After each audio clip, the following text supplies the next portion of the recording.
এখন কিন্তু সুগেন্দুকে পাওয়া গেছে। মাঝে মাঝে সে বলে হাসিনাকে নিয়ে বাংলাদেশে আসবে, প্রবেশ করবে। আমরা তার উদ্দেশ্যে এটাই বলবো, তোমার জন্য আর হাসিনার জন্য ফাঁসির রশি ভালো ঘি দিয়া মালিশ করে আমরা প্রস্তুত রাখবো। এটা শ্বশুর বাড়িও না, বাপের বাড়িও না। যদি ফাঁসির কাস্টে ঝুলতে চাও আসতে পারো।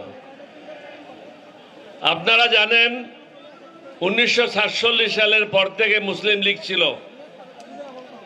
কিন্তু 1971 সালের পরে মুসলিম লীগের স্বাভাবিক মৃত্যুবরণ করেছে। কেউ এই দলকে ধ্বংস করে নাই, বরং আমি যখন বিএনপিতে ছিলাম এদের অনেক নেতাদেরকে বিএনপিতে নিয়ে আসছিলাম, কারণ তারা পার্লামেন্টে পুরানো সংসদ সদস্য ছিল। তাদের ট্রেনিং ব্যতীত বাংলাদেশ সংসদ সদস্যরা সুন্দরভাবে সংসদে কাজ করবে এটা সম্ভব ছিল না। এখন কিন্তু মুসলিম লীগ নাই। অনুরূপভাবে আওয়ামী লীগের স্বাভাবিক মৃত্যুবরণ ঘটেছে। আওয়ামী লীগ আর কখনো বাংলাদেশে আসবে না। যারা ভিতরে আছে তারা গোপনে গোপনে বিভিন্ন দলে প্রবেশ করে ওই দলের সদস্য পদ নিচ্ছে। ভারত থেকে আপনি দেখছেন প্রতিনিয়ত ভারতে মসজিদ জ্বালিয়ে দিচ্ছে, মুসলমানদের উপর অত্যাচার করছে, বিভিন্ন রকম উস্কানিমূলক বক্তব্য রাখছে। আমরা কিন্তু এতে কান দেব না, কারণ আমরা ওই নবীর অনুসারী, আল্লাহর কোরআন মেনে চলি। অন্যের উপরে ক্ষতি করা আমরা কখনো বরদাস্ত করব না। সুগন্ধু, তুমি যতই লাফালাফি করো, তোমার গুন্ডারা যতই কিছু বলুক বাংলাদেশ সম্বন্ধে, আমরা নবীর শিক্ষা এবং আল্লাহর কোরআন থেকে আমরা কখনো বিচ্যুত হব না। আমরা একটা উদ্দেশ্য, একটা আদর্শ, একটা লক্ষ্য নিয়ে 11 দল একসাথে হয়েছি। অনেকে মনে করে আমরা বোধহয় জামাত ইসলামে যোগদান করেছি। অনেক শিক্ষিত লোকেরাও আমাকে জিজ্ঞাসা করে। দুঃখের বিষয় হলো এরা লেখাপড়া করে না, বই পড়ে না। আমরা 11 দল কেন একসাথে হয়েছি? কারণ আমরা চাই এই দেশ থেকে দুর্নীতি বন্ধ হোক, চাঁদাবাজি বন্ধ হোক, মাস্তানি বন্ধ হোক, দখলবাজি বন্ধ হোক, এবং মানুষ ন্যায় বিচার পাক, সুখে শান্তিতে ঘরে বসবাস করুক। আজকে আমরা সেটা দেখছি না। আমি মাননীয় প্রধানমন্ত্রীকে বলবো, কয়েকদিন আগে দেখলাম আপনার অনেকগুলি মন্ত্রী রিলিফ বিতরণের জন্য একটা জায়গায় গেছে।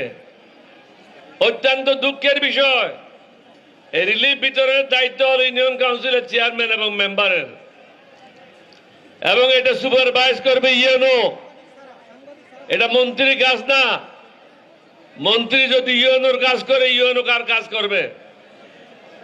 আপনি আপনার লোকগুলিকে সামাল দেন। এমন এমন লোক নিয়েছেন মন্ত্রিসভায়, তাদের দায়িত্ব কি সেটাও তারা জানে না। ভালো খাওয়া পাইলে সেদিকে ছুটে যায়। এদেরকে বন্ধ করেন। আপনি কি একদিকে বলবেন কৃষ্ণতা সাধন করেন, অন্যদিকে 5-7 জন মন্ত্রী একসাথে মিলে রিলিফ দেওয়ার জন্য যাচ্ছে। রিলিফ দেওয়াটা সিম্পল।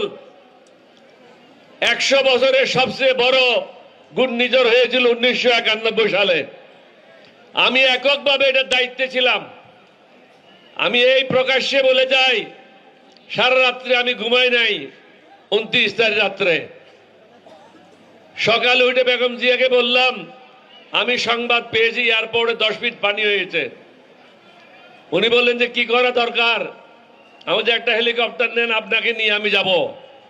হেলিকপ্টার নিয়ে গেলাম, দেখলাম যে সব জায়গায় মৃতদেহ, টেলিফোনের তার বিচ্ছিন্ন, রাস্তায় চলাচল সম্ভব না, গাছপালা সব ভেঙে রাস্তার উপর পড়েছে। আমি ওনাকে বললাম, এটা আপনার কাজ না, আপনি আমাকে স্টেডিয়ামে নামাই দেন, কালকে আমার কাপড়গুলি পাঠিয়ে দেন। আমি স্টেডিয়ামে নামলাম, অফিসারদেরকে ডাকলাম, বললাম যে যত ড্রাইভার আছে পুলিশে আর্মিতে তাদেরকে নিয়ে আসো, যত ট্রাক যেখানে পাও এগুলি তার বাইর করো, তার বার করে এগুলি স্টার্ট করো। এই নবী শুধু মুসলমানদের জন্য না, পৃথিবীর সবকিছুর জন্য এই নবীকে প্রেরণ করা হয়েছে। আপনারা তো সুন্দরভাবে বক্তব্য রেখেছেন। ফখরুল ইসলামকে বক্তব্য রাখতে আমি শুনেছি যে কোরআন সুন্নাহর বাইরে আমরা কিছু করব না। সালাউদ্দিন কথা বলছে ইসলাম ধর্মের বাইরে আমি কিছু করব না।